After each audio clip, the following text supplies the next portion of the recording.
Hey, I am pleased to welcome Margie Meacham here today to talk with us about science-based learning, and she is definitely the right person.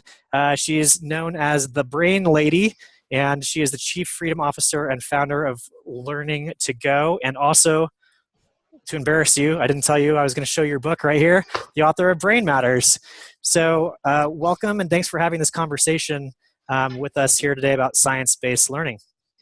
Thank you, Brian. We're going to have to meet somewhere so I can sign that for you. Hey, all right, thanks. Yeah, that makes me so happy. Thank you. It's great So to be here. yeah, thanks. So when we're talking about science-based learning, what all does that cover? I mean, you're obviously into neuroscience, so we've got the science of the brain, we've got evidence-based practice, we've got psychology. What do you consider to be science-based learning as a Well, whole? it's a huge field because science.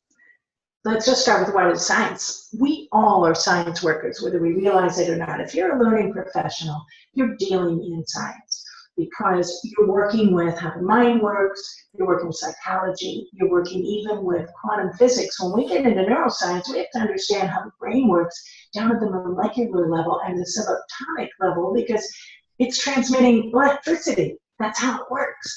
And we're just starting to understand all that. But the process started way back with when we didn't have those tools, but we had keen observation and we had psychology. And so we observed people, we looked for patterns, and we did different kinds of experiments, and that told us things about how people learned, how they behaved, how they changed behavior. So science-based just means that you follow the evidence to make your decisions, as opposed to just going with your opinion or what's fun for you or interesting or what your preferred, in this highly charged day, your preferred political position tells you ought to be the right way to go. You follow the evidence. That's what science does. And when the evidence changes, when we get new tools, we get new, for example, we didn't have neuroscience until about 2 decades ago when we had functional magnetic resonance imaging, fMRIs, and we could look inside the brain for the first time while it was alive. And that changed everything in terms of our understanding. Now we have even newer tools, and that's changing some of what we thought we learned a couple of years ago. So when the evidence changes, you have to be ready to change your practice. That's what it means to be science-based. But that I don't want to give up on what I thought was right before. I know a lot of us, put in a lot of time, like getting master's degrees and studying different theories, and some of those are totally valid still, but some Yeah. of them are not. And that's part of what I do is help people. I stay on top of it, and I translate that for And people. the debunking of the myths. So I think actually Yes. that's a good place to jump in Yeah. to talk about like what would you say is one learning theory that we've all kind of assumed was true, and then it turns out that maybe it wasn't Yeah. from science-based learning. Yeah, and by the way, at the end of this, everybody, please take advantage of the links that Brian's going to share with you because I'm going to give you some resources if you really want to dig into this. Learning styles probably comes most to mind because we've all been taught it. We all know what we think it means. And we think it means that we're supposed to design training to appeal to the different styles, and that way people will learn it better. So if they're a kinesthetic learner, they want to do things with their hands. If they're visual, we need to give them a lot of images. If they're auditory, then they're going to want to get the information through the soundtrack or the narration. And once we started working with actual brains, it turned out that wasn't true at all. I can remember in junior high school, there was some specialist that I met with who determined that I was not a good audio learner and that I needed to be learning by doing. And they were running a whole bunch of kids through this thing. So it Yeah. was obviously something that people really Well, thought was true. and here's the thing. It's more about nuance, and this is what happens when the popular press gets a hold of what might have originally been very valid science and starts summarizing and simplifying and jumping to conclusions. And then people decide, oh, I can sell this. So I'm going to make an assessment that I sell to a school and tell teachers this is what they're supposed to do. And there's a whole industry still around learning styles. Hmm. And so a couple things are true. It is true that we have preferences of how we receive information. Everything that comes in your brain has to come in through your senses in some way. And some of us have preferences one way or another. That's absolutely true. The vast majority of people prefer visual information. However, your brain is lazy. If you emphasize what the brain likes, it learns less.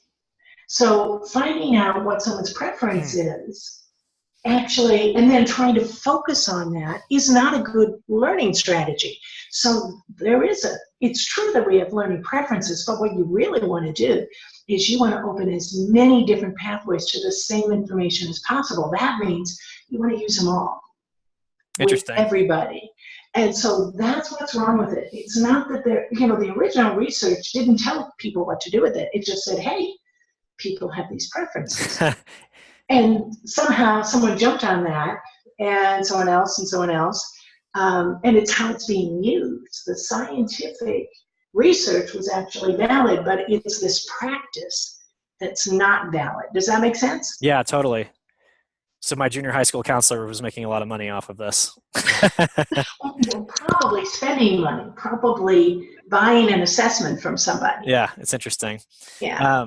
All right, so stepping back, what do you see as the benefits of science-based learning? And it's your practice. So people implementing it, what are the big benefits, and what are you most excited about with science-based learning? Okay. Well, first of all, I'm excited about science in general. When I was a little kid, I wanted to be a scientist. I wanted to be an astronomer. How could you not be in this day and age? We've got private industries sending rockets to Mars. We've got medicine making us live longer and, curing diseases we thought would never be cured. Science is all around us. You can't walk inside your home without seeing the benefits of science. Unless you live like you and I right now. We couldn't have this conversation if science hadn't given us the technology. So, we owe everything to science. That's what human beings do, is we figure out our world and we make it better. So why does that help in the learning profession? For the same reason. You become more effective, you become more efficient. So the more you know about how people learn, the better your training is. And the more money you make if you're a consultant like you and I, or if you're inside an organization, hopefully the more value they see in what you do. And it's rewarding, to do work that really means something and that gets results. Now, a lot of us do a lot of things well just because our instincts are good. You don't have to have done the research, for example, to know that people learn more when they get to interact with the content than if you just have a talking head lecturing to them. But I can show you the research, and you have a case to make now when you have a stakeholder or a client who's insisting, cut out all that fluff. I don't need activities. Just give them the content and they'll be good to go. And you'll be able to explain why and make your case. So it's about being intentional, about being able to choose your actions better and choose the ones that are going to be most effective for what you're trying to do. And you can only do that when you know the science. Interesting. So now let's take it to an extreme. So what does that say? Should you throw out every other thing that you're doing if it's not backed by science, or are there things to continue to do until we know more? Well, there are a few things that we know for sure aren't scientifically grounded, like the learning styles. Okay, throw that one out. Yep. There are other things we're still studying, and if you have anecdotal evidence that it works, if it's working for you, there's no reason to throw it out, because that actually is science. You've done some experiments, you've tried it, and it works. So you don't have to go find a footnote for everything you're doing. Yeah. That would take, nobody has time for that. And my guess is that anything that's working probably has been either an educational knowledge study or a neuroscience study or some kind of a biology study. There's something in there, if you had the time to search, that probably studied that. But you don't need to do that. You don't need to Yeah. go back up every little thing you do. The key is to stay on top of what's new, what's an aha, what changes the So way what? you do Yeah. things. So what will the critics of science-based learning say? Will they say science is always changing, and what we thought we had proved 10 years ago, we're finding out is different, or are we not keeping up with science is moving slower than the field is moving? What would critics say? There's a lot of that. There's concern that because it changes. I mean, I can point to studies 3 or 4 years ago about memory. You've probably heard the difference between long and short-term memory, Hmm. and it comes in as short-term memory, and then over time, if you keep repeating it, it's moved into long-term memory. Well, a study just came out last year that actually short-term and long-term memories are formed at the same time about the same incident, Hmm. and then the short-term memory fades away and the long-term memory stays if the brain recognizes it as something significant we want to hold on to. So does that change how we train people? Not a whole lot.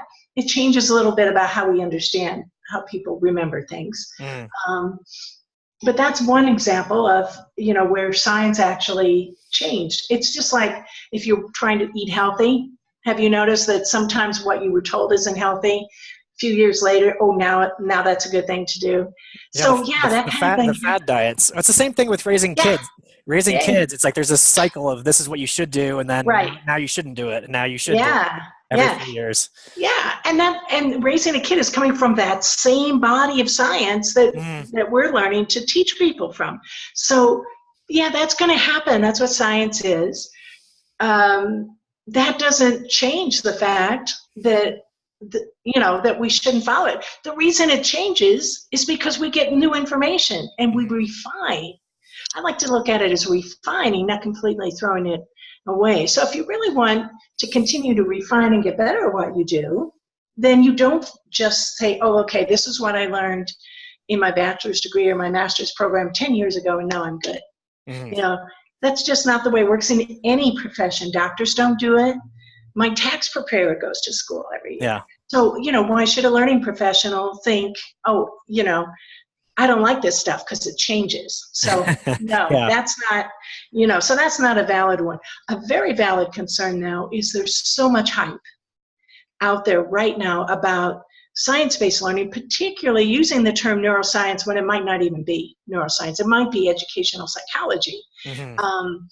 An example is the spacing effect.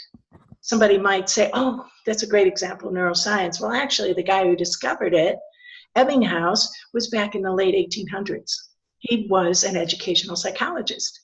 And it's very valid. He did a great study and he's the guy that invented or discovered the learning curve.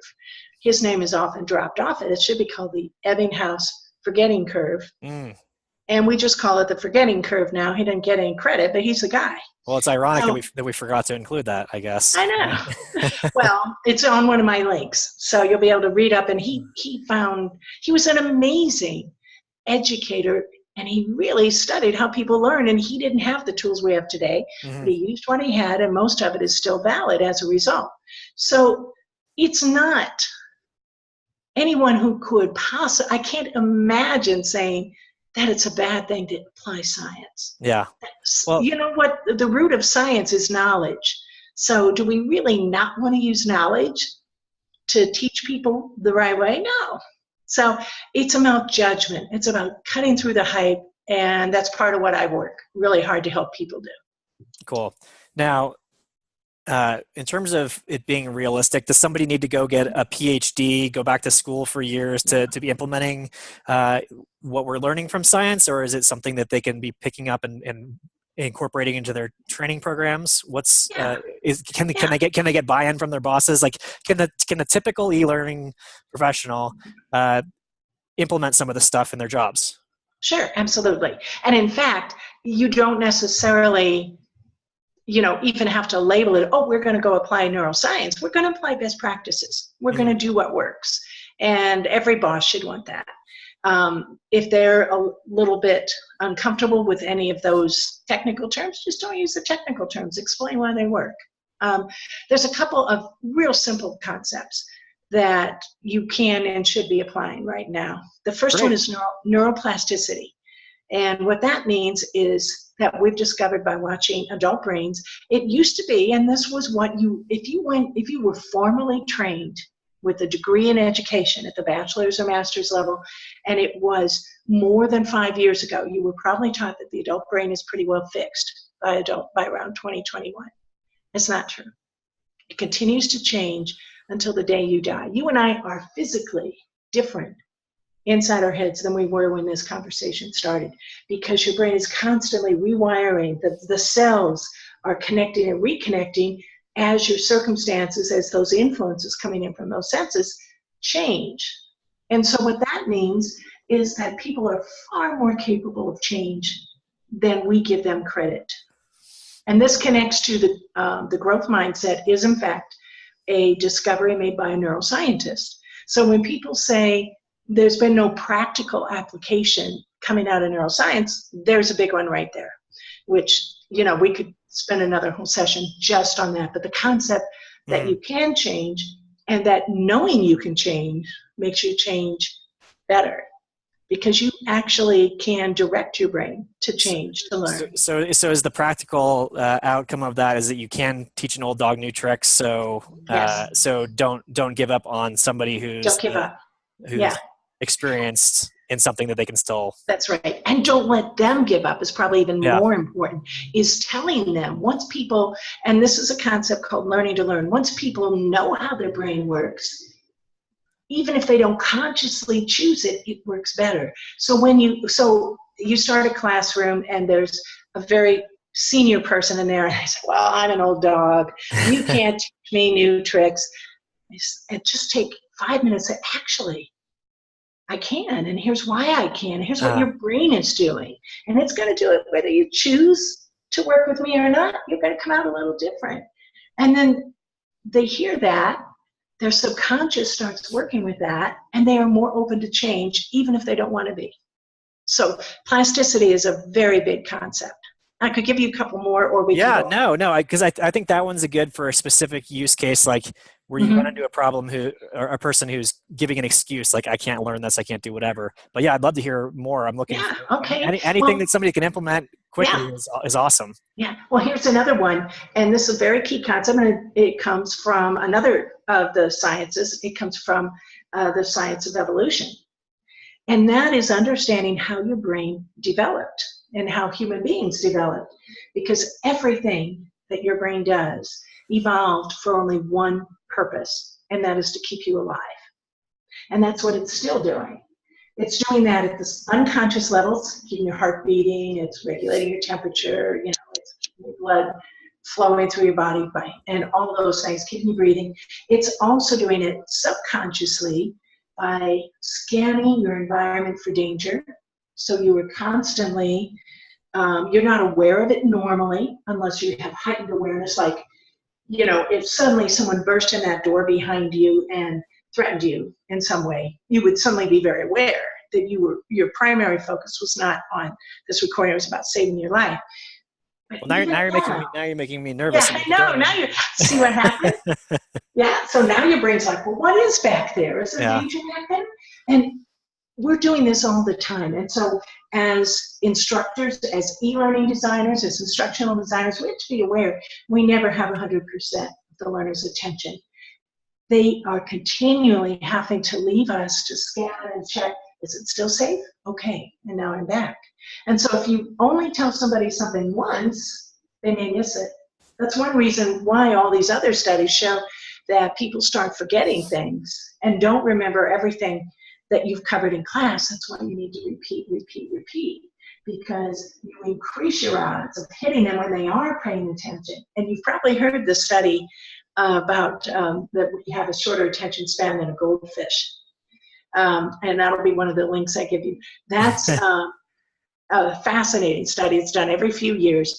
How long can human beings pay attention? And we're going down as a result of our digital world and the way we work and all the information coming at us. But that's a good thing. We're evolving for our environment. We're changing. But it takes us millions of years to change. And so we're always behind. And that's what we need to understand about our brain. Our brain is a caveman brain. And so in today's world, it sometimes does things that are a little crazy. It interprets, for example, a promotion or a new home or a new project as change. And for a caveman, almost any change is deadly. You know, if something changed in their environment, normally was not good. So that's why change is so hard, because that instinct comes out, that subconscious response to change, that fight or flight. And so we need to be prepared for that. And so when you're dealing with any kind of behavior modification, you may be puzzled as a trainer and e-learning professional. This is a good thing. You know, I'm making their lives easier. Why are they all resisting? That's why. That's why we hate change. So if the practical tip coming out of that is you need some repetition in that. They need an opportunity. So is that making that same training available, or is it hitting them from different angles? I think about like marketing and repurposing content. And you know, all right, we did a video of this, but then there's also going to be a blog post, and then there's going to be a this, and there's going to be an image quote, and you know, so is it? Ways. Yeah, it's repeating it, but not just, you know, over and over the same way. It's as many, and it goes back again to the fact that we all have all the learning styles. Bring in that information in as many different formats and as many different ways as you can, and that each time it comes in through a little different door. It forms a different pathway. It connects different cells. They enlist other cells, and you get bigger and bigger neural pathways to the same information and the same behavior. That's what you want. Cool. Great. Is there another one that you have in mind, or you want to move? Let's on move to on. Yeah. Okay. Cool. So research. If you can provide any links to research or case studies or anything, books that you recommend as well, I'll put those in the show notes. Yeah, absolutely. I'll put together, I've got some recommendations. I am going to do a couple of shameless promotion recommendations. Oh, sure. So I teach a, thank you for that again. That's doing extremely well on Amazon, and I was so thrilled that you found me that way. And I'm about to have my next one. It'll be called Brain Matters 2. Oh, awesome. And so hopefully it'll do as well, because that's been nominated as one of the best independent books of the year for the last 3 years running. So great. And when does that come out? I'm looking forward to getting that. Brain Matters 2 is coming out this year, and you and I will definitely get together and talk about it. Cool. So, yeah, I'd love to do an interview specifically about that when it's getting close to coming out. Yeah, and it's going to start pulling in some things about artificial intelligence and machine learning, because it's the same science. They're starting to converge. We are learning things from artificial intelligence that are helping us with meat computers, with the brain. And the same is happening with folks working on AI. The more they study the brain, the better the AI gets. So that's a really fascinating field. So we'll talk about that. Cool. I have a newsletter that comes out, and that's where I have these use cases and examples, and go into like I might spend 1,200 words on Ebbinghaus in that newsletter, you know, and then give you lots of extra. So if we want to find that newsletter, where do we find it? What's the URL to your site? learningtogo.info. Great. So it's learning TOGO. Okay, like so all spelled out. Yep. Yeah, we'll put that link. And of course, you can follow me on Twitter at Margie Meacham. And I'm on Twitter every day. And if I see, and I'm always scanning so my attention is tuned to news about learning. And I'm scanning that environment. And so I'll often tweet something interesting, a new study or or a free resource that's coming out, things like that. Cool. Well, I'll definitely link to your profile for Twitter, and also to your site, and specifically to the newsletter as well in the show notes. So if anyone's looking for that, you don't need to go rewind the video. You can just find it it should be right below in the show notes. Thank you so much for your time doing this. Science-based learning, well, it's probably not a new thing, as you were talking about. It did make the top 10 list for things that are trending this year. So I think it's getting some more exposure, and appreciate all of your expertise that you shared here. And hopefully, I think what I'll probably do is is a post. I need to think about a little bit more, but a post on how to repurpose content so that you're hitting people multiple times with the same thing. I think that's a good practical thing that can It be done is. That's pretty a great idea. pretty quickly. Cool. Well, thanks again, Margie. I appreciate your time and looking forward to our next interview that we'll do about the upcoming book. Thanks. All right. Thanks so much. Take care.